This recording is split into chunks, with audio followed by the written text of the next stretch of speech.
Hey everyone, and welcome back to my channel. Today, we're going to be talking about SOH CAH TOA. So, what is SOH CAH TOA? Well, it's an acronym that stands for what I've presented on the left, but let's first off just talk about this triangle. So what I have here is the Pythagorean theorem, right? So let's say that I know sides A and B, and I want to solve for side C.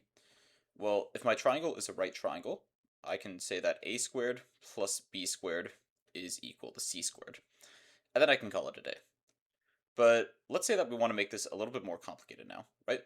Let's say we don't know C, we just know A and B, and we're only interested in solving for this angle here.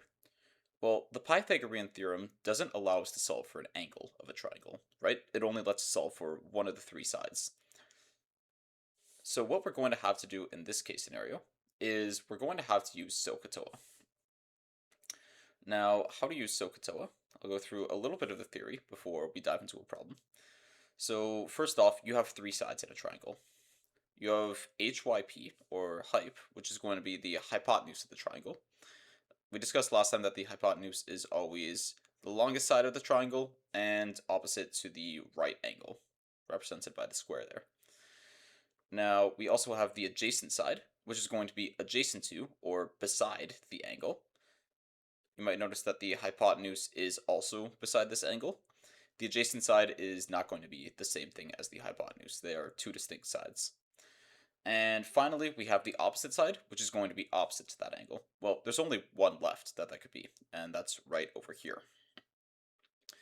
So, depending on which of these two sides we know, if we know, for example, the opposite and the hypotenuse, we can solve for this angle right here, theta, by using sine.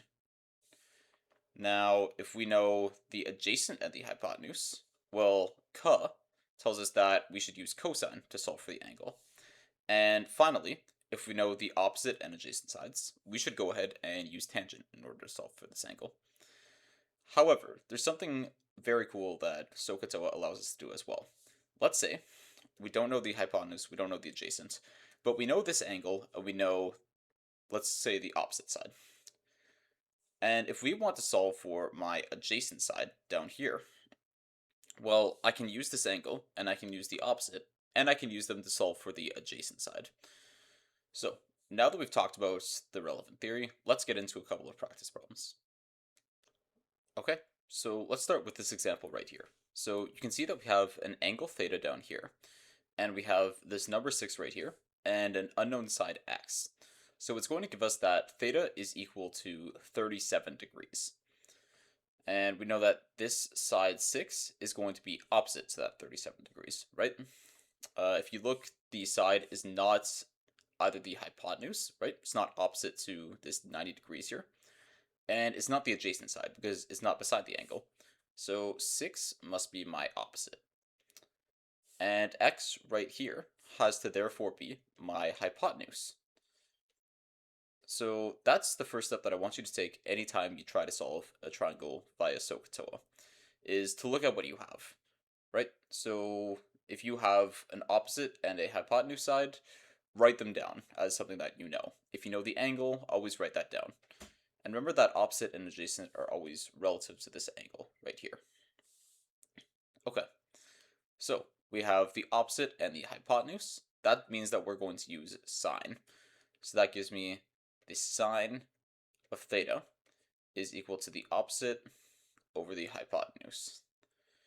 So first off, let's do a variable isolation for the hypotenuse, right? So what I'm going to do, I'm going to get the hypotenuse onto its own side.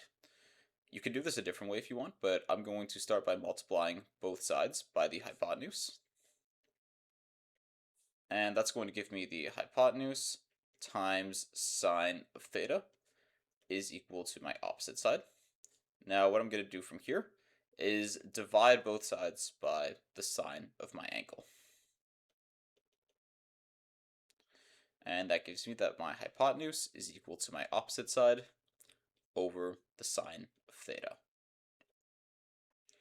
Okay, so now that we've done that, we can move into actually solving for what the hypotenuse is going to be equal to.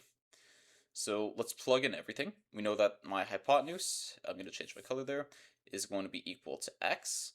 We know that the opposite side is 6, And we know that our angle theta is 37 degrees. So that gives me my hypotenuse is equal to 6 over the sine of 37 degrees. Now, just an important note before we proceed with these types of calculations. You want to make sure that your calculator, because when you calculate sine, you're very likely going to need a calculator, is in degrees mode rather than radians mode.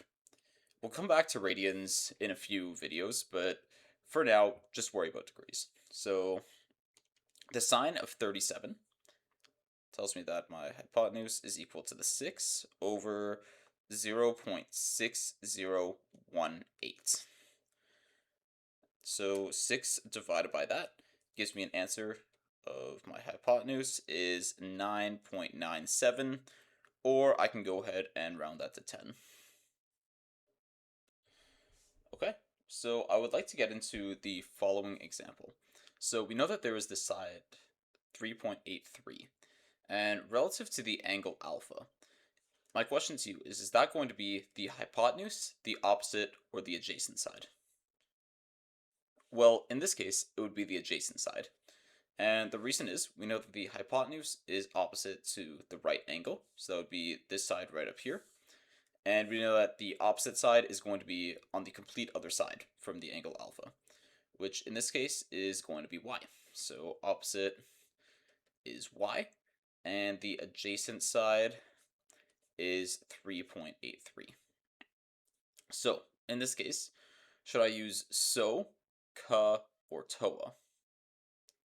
Well, I'd want to use TOA, right? Because remember that TOA means tangent of my angle is equal to the opposite over the adjacent.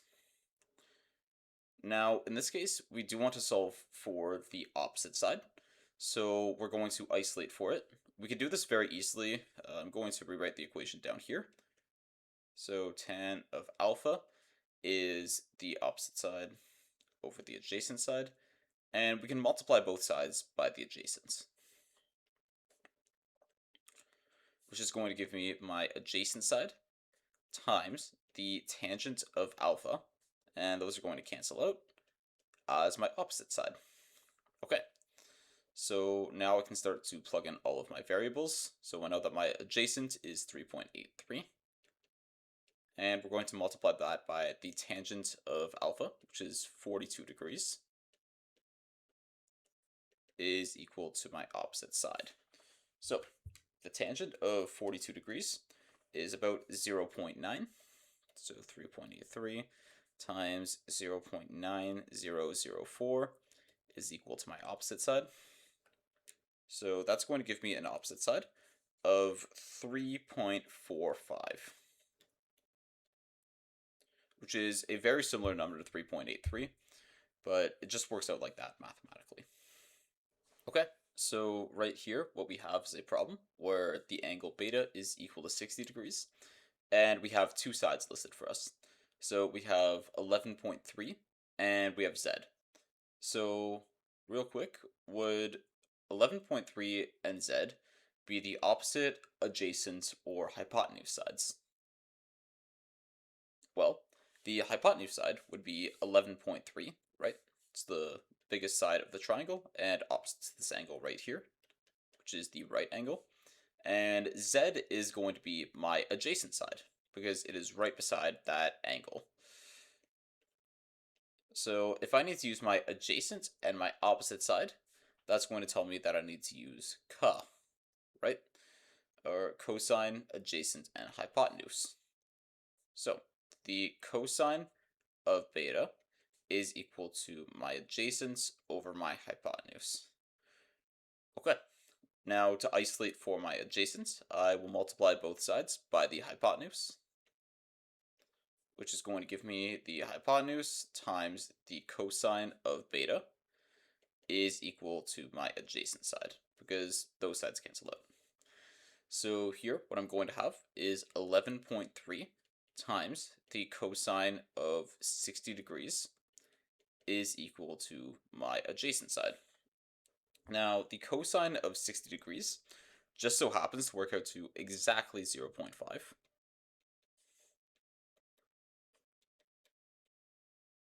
which is going to give me a final answer there of 5.65 as my adjacent side. Okay, so I will go ahead to get you and try this problem on your own if you're interested. I've written out the possible formulas that you can use, either sine, cosine, or tangent there. And go ahead and pause the video and come back when you're ready. Okay, so what we have in this case here is going to be an angle theta, which is 70 degrees. And the first question that I ask is relative to the angle, I have 16.8 and W. So are 16.8 and W going to be my opposite, adjacent, or hypotenuse sides? Well, 16.8 is going to be opposite to the angle, and W is going to be my hypotenuse, right? It's opposite to the right angle. So now I look for something that has both opposite and hypotenuse. That tells me that sine is going to be the one to use. So I'll start writing out over here. Sine of theta is equal to the opposite over the hypotenuse. So we need to isolate for the hypotenuse as the unknown side. So multiply both sides by it, which is going to give me the hypotenuse times the sine of theta is equal to my opposite side. And now I'm going to isolate for the hypotenuse by dividing both sides by sine of theta. And what that's going to give me is that the hypotenuse is equal to my opposite side divided by the sine of my angle. Okay, so that's going to give me my hypotenuse is equal to 16.8 divided by the sine of 70 degrees.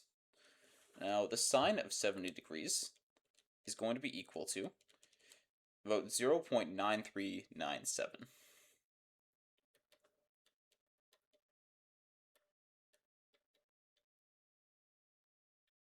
So that's going to give me a final answer for my hypotenuse of about 17.9. Okay, so now we have the following triangle right here, where gamma is going to be 45 degrees. So I'll get you to go ahead and pause the video, try the problem, and come back when you're ready. Okay, so what I have, first off, I need to identify my two sides. So 8.2 is going to be opposite to the angle, and G is going to be adjacent to the angle.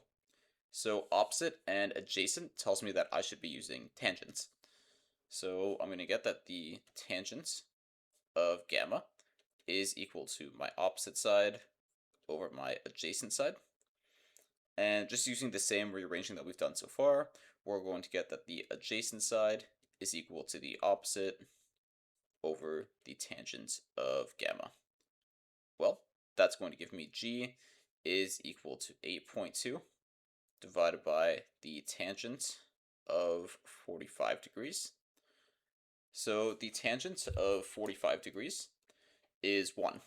And any number divided by 1 is itself. So we get that G is equal to 8.2 as the final answer there.